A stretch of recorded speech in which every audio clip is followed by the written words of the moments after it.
This channel does not promote any violent, harmful, or illegal activities. All content provided by this channel is meant for an educational purpose only.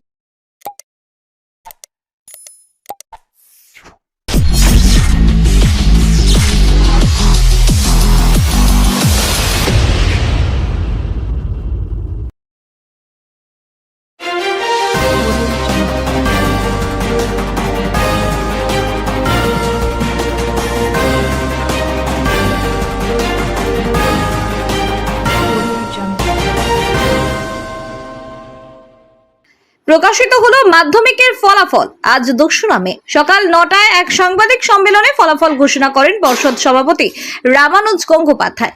এবছর পাশের হার 86.57%। ফলাফলের নিরিখে শীর্ষে পূর্ব মেদিনীপুর, যেখানে পাশের হার 96.46%।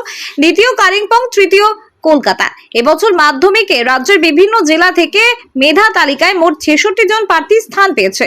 প্রথম স্থানে 1 জন, দ্বিতীয় স্থানে 2, তৃতীয় স্থানে 1 জন, চতুর্থ স্থানে 2 জন, পঞ্চম স্থানে 4, ষষ্ঠ স্থানে 5 জন, সপ্তম স্থানে 5 জন, অষ্টম স্থানে 16 জন, নবম স্থানে 14 জন এবং দশম স্থানে 16 জন কৃতীরা রয়েছেন। তার মধ্যে হুগলি জেলাতেও রয়েছে পঞ্চম, নবম এবং দশম কৃতীরাও। এবছর মাধ্যমিক ফলাফল প্রকাশ হতে হুগলি থেকে রাজ্যের মধ্যে পঞ্চম হয়েছে 3 জন, সিনচান নন্দী, মোহাম্মদ আসিফ চৌধুরী এবং দীপ্তজ্যোতি ঘোষ। তাদের সকলের মাধ্যমিকে প্রাপ্ত নম্বর 691। নবম স্থানে হুগলিতে রয়েছে 2 জন কৃতী, অয়ন নাগ এবং তানাজ সুলতানা।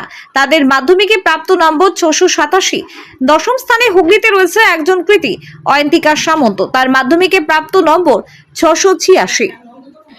আদির রিপোর্ট, আমার কলকাতা নিউজ।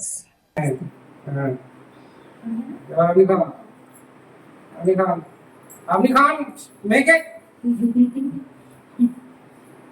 দাও, তুই শুধু এবার খেয়ে যাও, বড় করে খাও, ভালো করে খাও। বাস আমাকে খাওয়াতে হবে।